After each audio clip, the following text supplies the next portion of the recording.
Following breaking news out of Portsmouth, officials at the Hampton Roads Regional Jail just released video of the last 14 hours of former inmate Jamycheal Mitchell's life.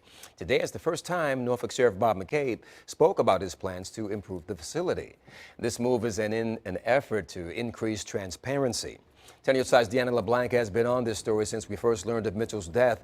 And Deanna, this is just the first of a weekly briefing for the jail.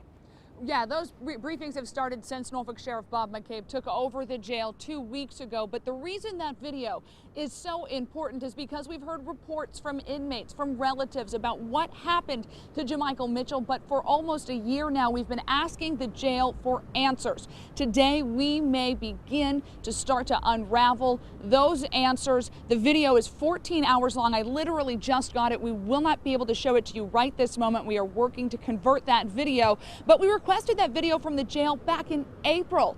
They told us it didn't exist then. Clearly it did. They changed their mind in August, somehow saying they found that video but still weren't willing to release it. Then they released it to one media outlet, let them view it. We've been fighting to get that video because of all of the questions surrounding Mitchell's death. Now we finally have it, and again, we are working to get that and to review that for you. But again, this is the first news conference McCabe has held, and the big takeaway really, to sum it all up, is that the right hand inside the jail doesn't seem to know what the left hand is doing. McCabe said that since he sent in a review team of 5 high-ranking deputies from the 5 cities that send inmates to the regional jail, they realized there is a big disconnect, not just with the jail and the public and the jail and the media, but within the jail as well. Take a listen.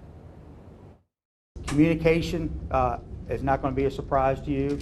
Not only has there been a problem with communication with the media and with the public, there's some breakdowns in communications between jail staff, between medical, and not following up on things, not returning phone calls and things like that.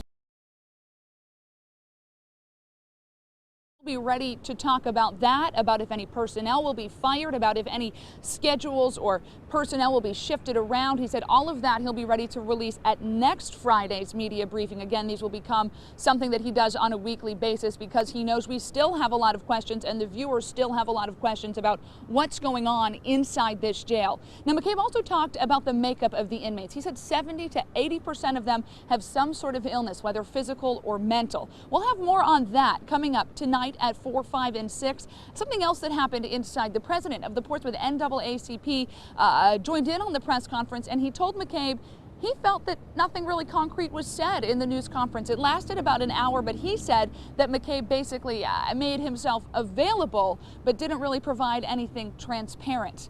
Hear from that person, that president of the NAACP, James Boyd, coming up in our 150 minutes of news beginning at 4. Live in Portsmouth at the Hampton Roads Regional Jail, I'm Deanna LeBlanc. 10 on your side.